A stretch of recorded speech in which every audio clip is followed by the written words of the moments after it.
Well, as we told you last night, the province has announced the first government-run pot shop location set to open in Toronto this summer when marijuana is legalized. But tonight, some are questioning the decision to place it in a popular neighborhood plaza frequented by area students and are asking who was consulted in the process. It's a question even the Premier wants answered. I know there are a lot of factors, and in Toronto there are 800 schools, so there are schools in many neighbourhoods. But I am going to ask a question about exactly how the decision was made. Kathleen Wynne this afternoon vowing to get to the bottom of how this Scarborough Plaza at the corner of Victoria Park and Gerrard came to be chosen as the location for one of the first 4 provincially run cannabis stores. Mayor Tory also confirming the city didn't have a final say on the spot, though he says this storefront did meet their recommendations. We didn't have any input in deciding the location per se. We did set out some guidelines which were made available to the province. I just hope going forward that the province is mindful, as I know they are, of locating these things in a place where ultimately the principal priority is placed on the safety of neighbourhoods.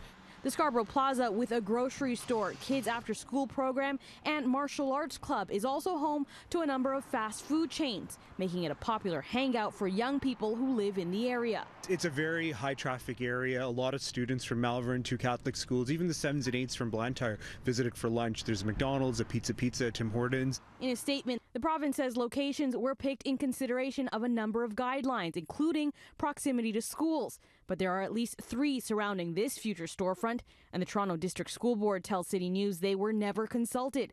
The trustee for this ward questions why. We understand the stores are coming. I think the concern is exposure and proximity. Those are the key pieces where I think more consultation engagement, especially with community partners that know the feel and the texture of the area, to provide input on what would be suitable locations. Parthy Candeval says a letter was sent to the Premier last fall asking for the board to be part of the decision-making process. But he says the announcement Wednesday was the first time he'd heard this plaza was even being considered. It's going to happen wherever it goes. It's not going to be great. So it's just unfortunate it's right here for us.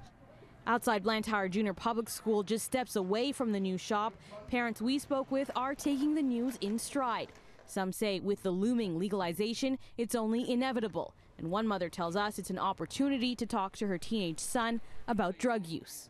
I think knowledge is power, right? So as long as your kids know what's going on and are safe, and that's all you can do. Now, under the new rules, cannabis can't be sold to anyone under 19, and recreational use will only be allowed in private residences. The province expects to have 40 storefronts across Ontario by this summer.